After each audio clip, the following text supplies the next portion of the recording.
Hello friends, Mahanadhi சீரியலுடைய upcoming episodes and இன்னையோட episodes பற்றி கண்டிப்பாக பேசியே ஆகணும். நம்ம விஜயோட ரூட் கிளியர் ஆகிடும் போல் இருக்குது. ஸோ ஒவ்வொரு டைமும் வந்து மைண்ட் வாய்ஸ்லேயே பேசிகிட்டு இருக்காங்க. இதை ஓப்பனாக பேசிட்டாங்கன்னா கண்டிப்பாக காவேரி விஜய்க்கு நடுவில் எந்த ஒரு பிரச்சனையும் இருக்காது. ஆனாலும் வந்து அவ்வளோ சீக்கிரம் வந்து ஓப்பனாக சொல்லிட மாட்டாங்க இல்லையா. அண்ட் இது வரைக்குமே வந்து டிஆர்பிலையுமே வந்து கம்மியாக வந்துட்டு இருக்கிறதுனால இப்போதைக்கு கொஞ்சம் அந்த வெனிலா கேரக்டர் வந்து அவ்வளோ சீக்கிரம் இன்வால்வ் ஆகிற மாதிரி காட்டாமல் இருக்காங்க. அண்ட் இன்னொரு பக்கம் வந்துட்டு யமுனா கேரக்டர் பற்றி பேசியே ஆகணும். எதுக்கு தான் வந்து அடிக்கடி இந்த பொண்ணு சூசைட் பண்ணிக்கிற சீன்ஸே வச்சுட்ருக்காங்கன்னு தெரியல.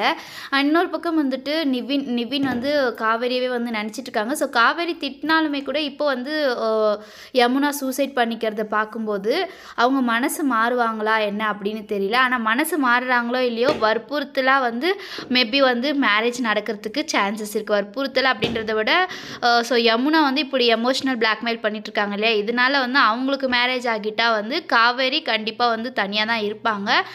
அப்படி இல்லை அப்படின்னு பார்த்தீங்கன்னா வந்து வெண்ணிலாவுடைய என்ட்ரி வந்ததுக்கப்புறம் காவேரி தான் வந்து விஜய் தப்பாக புரிஞ்சிட்டு விலகிற மாதிரியான சீன்ஸ் எல்லாம் கொண்டு போகிறதுக்கு நிறைய வாய்ப்புகள் இருக்கா. இன்னொரு பக்கம் வந்துட்டு கண்டிப்பாக வந்து இந்த யமுனா ஒவ்வொரு டைம் காவேரியை பார்த்து திட்டும்போது காவேரியை வந்து தப்பாக நினைக்கும் போதெல்லாம் வந்து செம கடுப்பாக்குது அப்படின்னு தான் சொல்லணும்.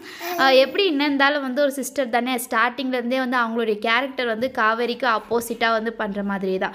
ஸோ நிவினை மேரேஜ் பண்ணிக்கணும், நிவின் கூட அவங்களுடைய லவ் ரூட் கிளியர் ஆகணும் அப்படின்றதுக்காக ராகினி அந்த வீட்டுக்கு போனால் கூட பரவாயில்ல, அதெல்லாம் காவேரி பார்த்துக்குவா அப்படின்ற மாதிரி தான் வந்து கொண்டு போயிருந்தாங்க அவங்களுடைய கேரக்டர் இருந்துட்டு. ஸோ கண்டிப்பாக வந்து யமுனா கேரக்டர் நிறைய பேருக்கு வந்து பிடிக்காமல் இருக்கும்னு தான் எனக்குமே தோணுது. அண்ட் இப்போது பேசிகிட்டு இருக்கிறதும் கூட வந்து அப்படி தான் இருக்குது அப்படின்னே சொல்லலாம். அண்ட் நம்மளுடைய சுவாமி ப்ரோ ரீசெண்டாக வந்து விநாயகர் சதுர்த்தியோட ஸ்பெஷல் ஷோவில் வந்து கலந்துட்டு இருந்துக்காங்க விஜய் டிவியில். ஸோ அந்த ஒரு பிக்சர் தான் வந்து இந்த ஒரு குர்த்தாலாம் போட்டுட்டு ரொம்ப கிராண்ட் செலிப்ரேஷன் மாதிரி வந்து கொண்டாடி இருக்காங்க. ரீசெண்டாக வந்து விஜய் டெல்லி அவார்ட்ஸோடைய ஸ்பெஷல் ஷோ ஒன்று லான்ச் பண்ணியிருந்தாங்க டிவியில். அண்ட் இன்னொரு பக்கம் விஜய் டெல்லி அவார்ட்ஸோட ஷூட்டும் வந்து முடிஞ்சிச்சு. மேபி நெக்ஸ்ட் வீக் இல்லைனா அதுக்கு அடுத்த வீக் வந்து டெலிகாஸ்ட் பண்ணுறதுக்கு நிறைய வாய்ப்புகள் இருக்குது.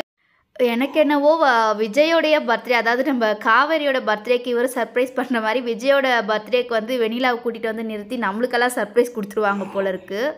இந்த வீடியோ உங்களுக்கு பிடிச்சிருந்தா லைக் அண்ட் ஷேர் செய்யுங்க.